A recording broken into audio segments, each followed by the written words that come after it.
कहानी बहुत पहले की है। किसी नगर में एक व्यक्ति रहा करता था जिसका इस संसार से मन भर चुका था, जो इस संसार की मोह माया को त्याग देना चाहता था। उसने एक दिन यह फैसला किया कि वह इस संसार की हर एक मोह माया को त्याग देगा। उसने अपना मन बना लिया था। उस व्यक्ति ने सन्यासियों का जीवन देखा था और उसने अब ये तय कर लिया था कि वह अब एक सन्यासी बनेगा। वह तुरंत अपने घर से निकलकर पास में रह रहे एक बौद्ध भिक्षु के पास जाता है और उनसे कहता है कि मुझे एक सन्यासी जीवन जीना, मैं इस संसार की मोह माया को त्याग देना चाहता हूँ।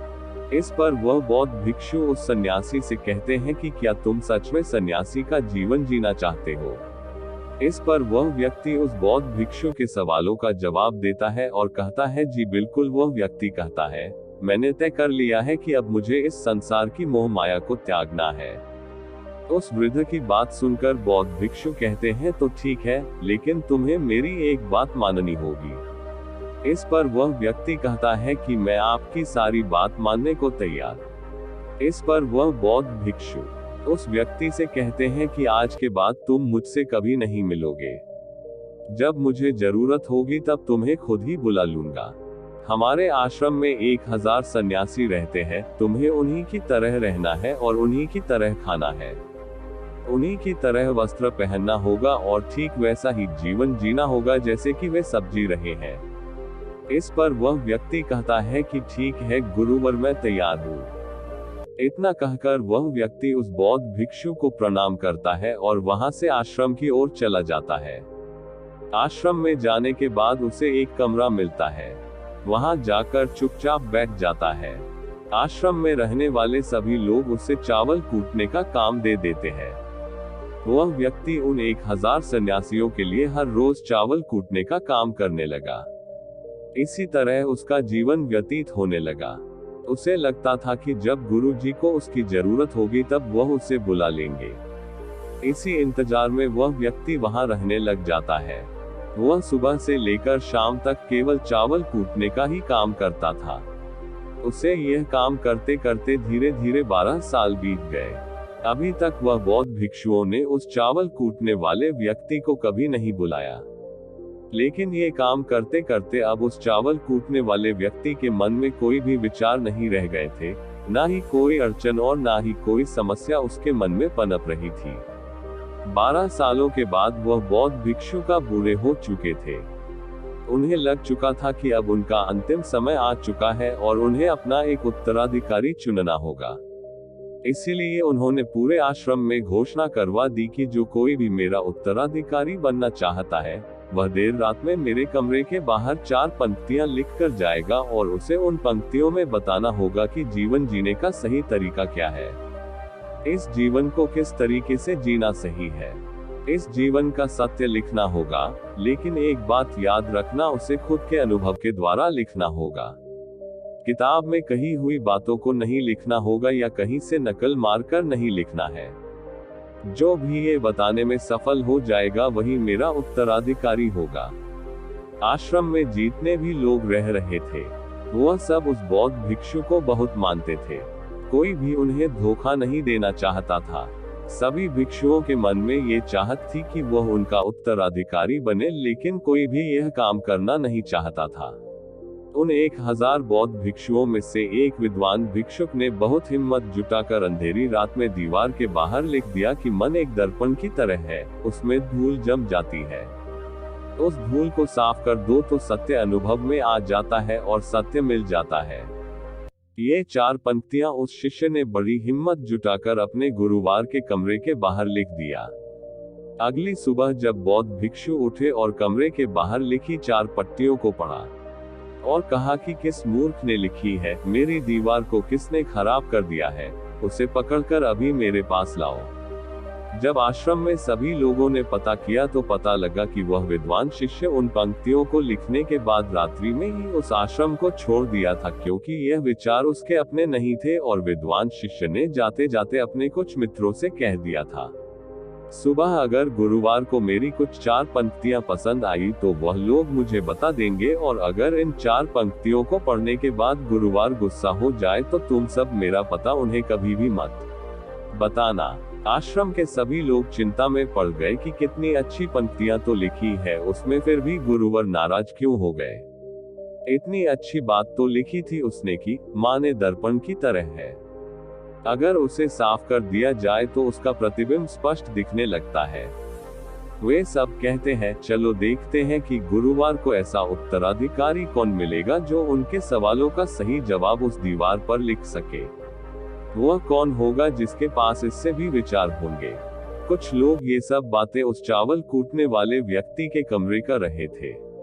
वह चावल कूटने वाला व्यक्ति पूरी बातें सुन लेता है और जोर जोर से हंसने लग जाता है। लोग उससे पूछते हैं इसमें हंसने वाली बात क्या है, तुम्हें इसमें क्या गलत लगता है। वह चावल कूटने वाला व्यक्ति कहता है गुरुवर सही तो कह रहे हैं कि किस ना समझ नहीं है, सब लिखा है। इस पर वैसे लोग गुस्सा हो जाते हैं और उस चावल कूटने वाले से कहते हैं कि तुम्हें क्या पता, तुम तो 12 सालों से सिर्फ चावल कूटने का ही काम कर रहे हो, तुम्हें किस बात का ज्ञान है। ना तो तुम्हें शास्त्रों का ज्ञान है और ना ही गुरुदेव ने तुम्हें कभी ज्ञान दिया। अगर तुम्हें इतना ही ज्ञान है तो तुम ही क्यों नहीं अच्छे शब्द बता देते।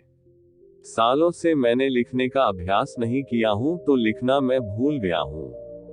मैं बातों को जरूर बता दूंगा लेकिन किसी को मेरी बातें लिखनी होगी, और यह भी याद रखना कि मुझे उत्तराधिकारी बनने का कोई भी शौक नहीं है।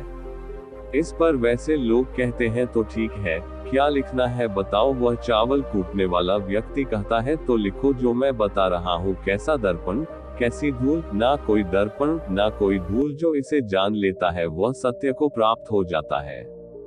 ये बात उस गुरुदेव के कानों में पड़ जाती है। आधी रात को वह गुरुदेव उस चावल कूटने वाले व्यक्ति के पास आते हैं और उससे कहते हैं कि तुम यहाँ से चले जाओ वरना यहाँ पर रहने वाले आश्रम के सभी 1000 लोग तुम्हें छोड़ेंगे नहीं। ये जो गाली लो, तुम मेरा उत्तराधिकारी बनना चाहो या ना जाओ, इससे कोई फर्क नहीं पड़ता। तुम उत्तराधिकारी बनो या ना बनो, लेकिन जो शब्द तुमने कहे थे वही शब्द बिल्कुल सत्य है और जीवन के अनुभव को दर्शाते हैं, इसलिए मन ही मन में तुम्हें अपना उत्तराधिकारी मान लिया हूँ। और अगर यह बातें उन 1000 आश्रम वाले लोगों तक पहुँच जाएंगी तो वह सब तुमसे जलने लगेंगे और तुम्हें चोट पहुँचाएंगे। ये लोग बर्दाश्त नहीं कर पाएंगे। ये चावल कूटने वाले व्यक्ति उत्तराधिकारी कैसे बन सकता है? जिसे कभी ज्ञान नहीं, जिसने कभी शास्त्र पढ़ा ही नहीं, वह उत्तराधिकारी कैसे बन सकता है? वह भला कैसे सत्य को प्राप्त कर सकता है? और यहाँ पर शास्त्र जानने वाले सभी लोग सर पीटते रह जाएंगे। इसलिए तुम यहाँ से चले जाओ कहीं और अपनी दुनिया बनाओ और वहाँ के लोगों को ज्ञान से भर दो।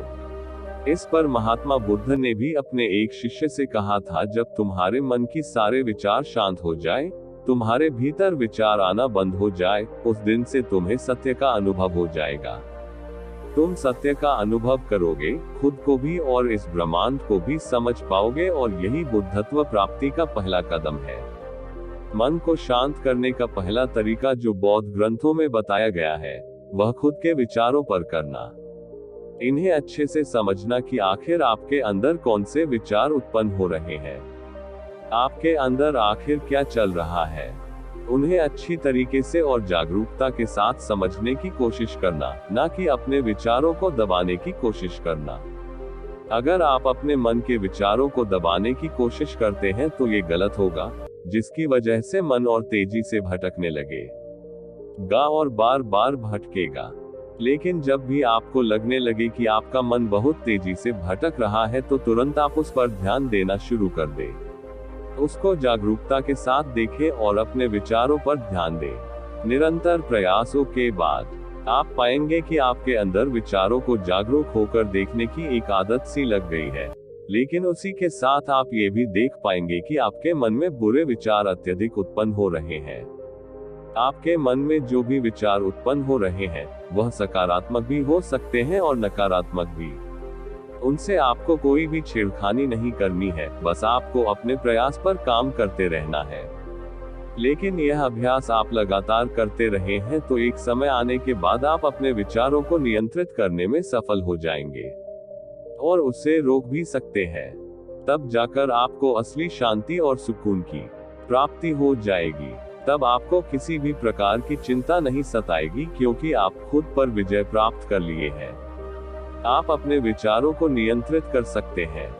दोस्तों, इस वीडियो में बने रहने के लिए सच्चे दिल से आपका बहुत बहुत आभार।